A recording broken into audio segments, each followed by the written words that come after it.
सहाबा कितना डरते थे। आज हम गीबत कर लें, चुगली कर लें, हराम खा ले, किसी का हक दबा के बैठ जाएं, बहनों के हिस्से दबा के बैठ जाएं, भाइयों के हिस्से खा जाएं, फिर भी हाजी साहब कहलाएं, फिर भी नमाजी साहब कहलाएं।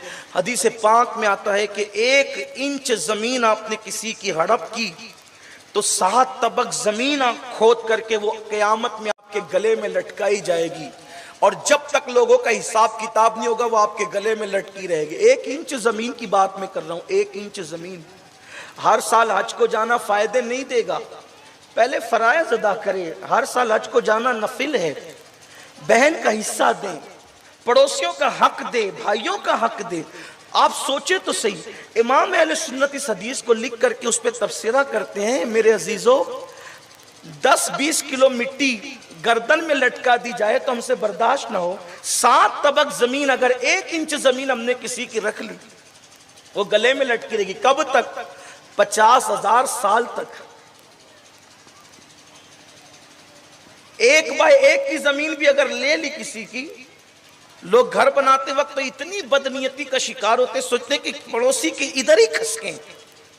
हर बंदा सोचता है इधर ही खसके, यानी दूसरों का हड़प करना है, खुद नहीं देंगे। मुसलमानों को क्या हो गया? कल तक मुसलमान घर बनाता था तो अपनी जमीन एहतियातन छोड़ के बनाता था। अगर 1 इंच जमीन मेरी छूट गई, 1 फीट छूट गई, कोई गम नहीं है, मगर क़यामत के दिन मेरी पकड़ तो नहीं होगी, ये सोचकर मुसलमान जमीन छोड़ देता था। आज तो खसकते ही जा रहे हैं। आज मुसलमानों के दिलों में कोई बस दुनिया दुनिया इतनी रच बस चुकी है दुनिया कि अब कब्र का ख्याल न रहा, आखिरत का ख्याल न रहा। आइए कैसे जिंदगी गुजारी उन अल्लाह वालों ने। एक हदीस मुझे याद आती है, एक सहाबी है मेरे आका अलैहिस्सलाम के, हुजूर अलैहिस्सलाम के सहाबी हैं, उनका नाम है उमर इब्ने साद रदियल्लाहु ताला अन्हु। उनको हम्स का गवर्नर बनाया था अमीरुल मोमिनीन सैयदना फारूक आजम रदियल्लाहु ताला अन्हु। अब देखना मुसलमान कैसे थे, इस्लाम के मानने वाले कैसे थे, ढूंढिए आप, तलाश कीजिए। मैं तो आपको ये कहता हूं, बुरा नहीं माने तो, हमने चोले बदल लिए, दिल नहीं बदले। हमने चोले बदले, दिल नहीं बदले। चोला बदलने से कुछ नहीं होता, चोला बदलने वाले बहरूपी होते हैं, दिल बदलने वाले अल्लाह वाले होते हैं। दिल बदले, फिक्र बदले, सोच बदले। उमर बिन साद रदी अल्लाह ताला को गवर्नर बनाए। गवर्नर मतलब क्या? पूरे शहर का सबसे बड़ा सियासी लीडर। अब हमारे यहाँ तो ये हमारी इस दुनिया में कि अगर पूरे शहर का कोई सियासी लीडर बने तो वो सोचे कि सब मैं ही हड़प करूं, है ना। ये आजकल फिक्र है, मैं उस पर कोई तफसीरा नहीं करता, बल्कि लोगों की फिक्र तो ये, यार कोई मोहल्ले का कारपोरेटर बनता है तो वो गटर के पैसे भी खा जाता है। ये कैफियत सूरत हाल है, लोगों को गटर का पैसा भी नहीं पुरता, ये सूरत हाल है। किसी का हाल ये है वो बेवाओं का पैसा खा जाए, किसी का हाल ये यतीमों का पैसा। अरे इतना सा पेट लाए हो, 4 उंगल का खाओगे कितना? अल्लाह के रसूल अलैहिस्सलाम फरमाते हैं कि इंसान का पेट इतना बुरा बर्तन है कि उसको कब्र की मिट्टी के सिवा कोई नहीं भर सकता। सब हड़प कर जाओ, सबका छीन के खा लो, पेट नहीं भरेगा। दोपहर को खाया शाम को फिर खाली होगा, शाम को खाया फिर सुबह खाली होगा। उसको पेट की मिट्टी, उसको कब्र की मिट्टी के सिवा कोई नहीं भर सकता। देखो आजकल तो आपने मोहल्ले का बड़ा बनाया, उसने भी लुटिया डुबोई। आपने दीन में किसी को बड़ा बनाया, उसने भी लुटिया डुबोई। इसलिए कि चोले बदले, दिल नहीं बदले। और मेरे आका ने फरमाया, कुदरत तुम्हारे लिबास, चेहरे, माल नहीं देखती, कुदरत तो तुम्हारे दिल देखती है।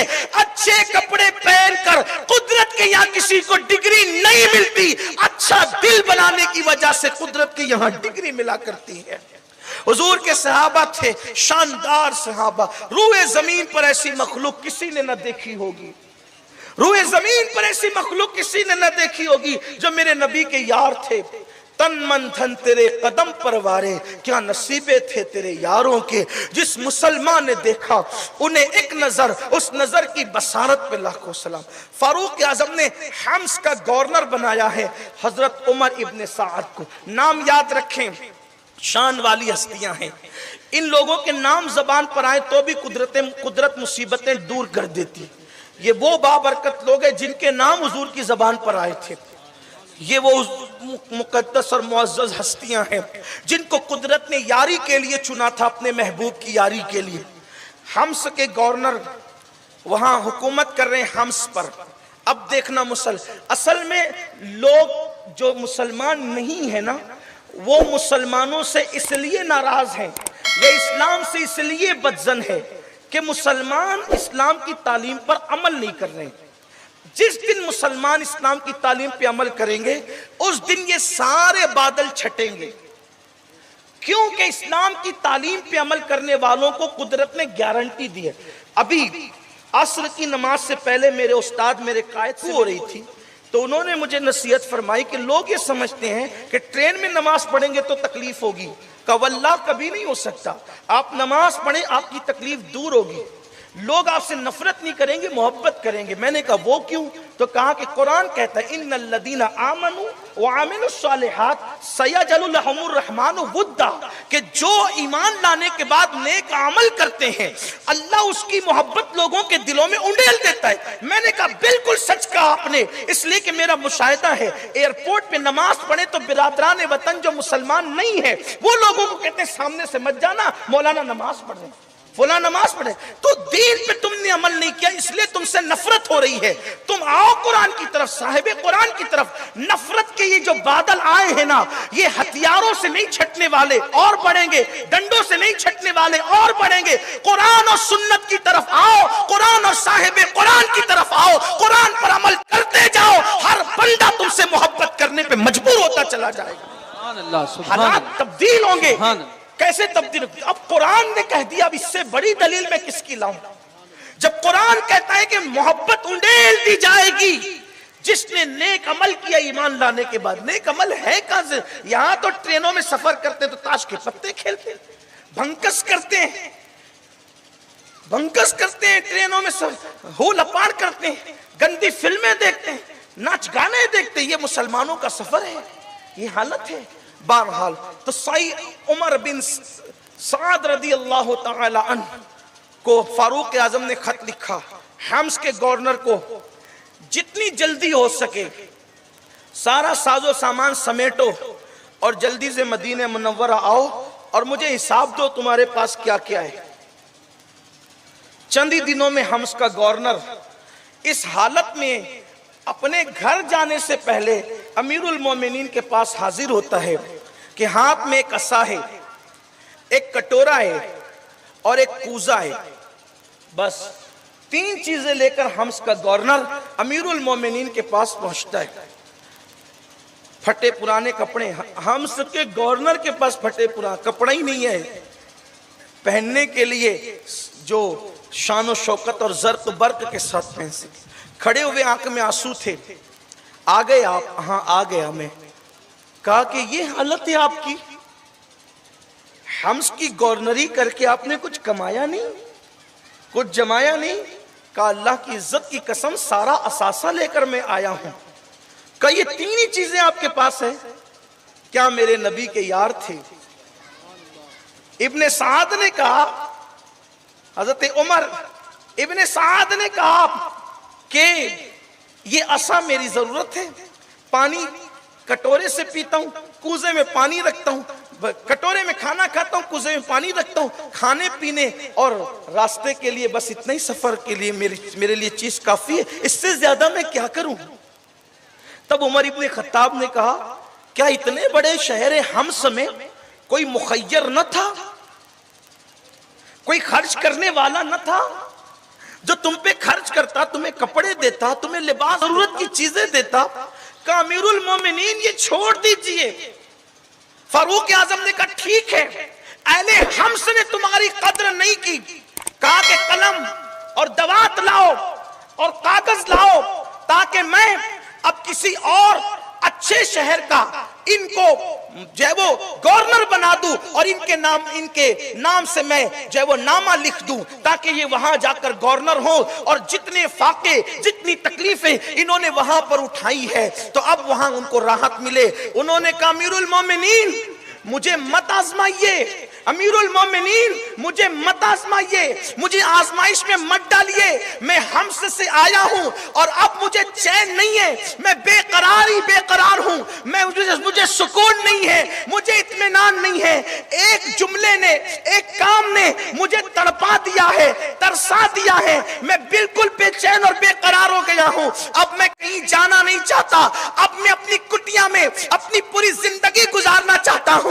मैं चूंकि रसूलुल्लाह का सहाबी हूं, अब मुझे खौफ यह है कि गलती मुझसे हमसमे हो गई, एक गुनाह मुझसे हमसमे हो गया। मैं डर रहा हूं अल्लाह मुझे इस पे पकड़ लेगा, मेरी पकड़ कर लेगा। मैं अल्लाह को मुंह क्या दिखाऊंगा, रब की बारगाह में मैं क्या हाजिरी दूंगा, अल्लाह की अदालत में मैं खड़ा रहूंगा तो कुदरत मेरे लिए क्या फैसला करेगी। मुझसे बहुत बड़ा गुनाह हो गया है अमीरुल मोमिनीन, इसलिए अब मैं कहीं का गवर्नर बनना नहीं चाहता। अब मैं गोशे आफियत में गुमनामी की जिंदगी गुजार करके बस रसूलुल्लाह से और अपने रफीक हकीकी से मिलना चाहता हूं। अब सुनो यहां से लेके वहां तक हर मुसलमान, मेरी माए और बहनें भी दिल के कानों से सुने।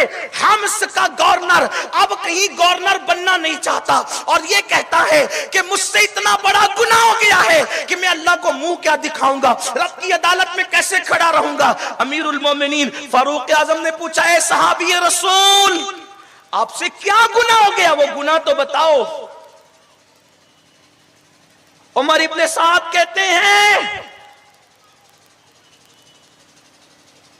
कि मैंने एक ईसाई को कह दिया अल्लाह तुझे रुसवा करे, अल्लाह तुझे रुसवा करे।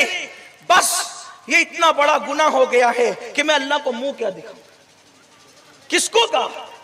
मुसलमान को नहीं, ईसाई को कहा अल्लाह तुझे रुसवा करे।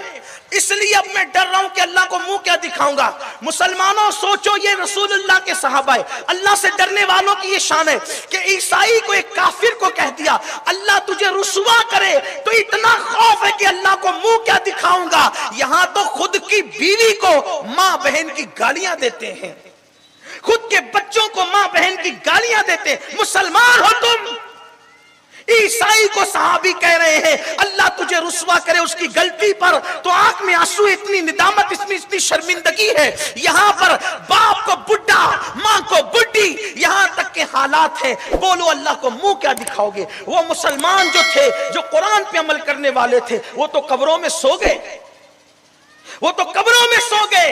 इस्लाम किताबों में मुक़य्यद हो गया। अब सिर्फ टोपियां पहनकर और गोश्त खाकर मुसलमानी का टाइटल लेकर के फिर रहे हैं। काश कि हमारी जिंदगियों में इस्लाम आता, इस्लाम किताबों से निकलकर हमारी जिंदगियों में आता। मैं हैरान हूं, इस बात पर आंखें भीग जाती है। ईसाई को एक जुमला कहने वाला अल्लाह तुझे रुसवा करे, सहाबी होकर इतना डर रहा है। और हमने किसको किसको क्या क्या कहा। पड़ोसियों से हमने आस्तीनें चढ़ा करके लड़ाइयां की, क्या कसर बाकी रखी है हमने।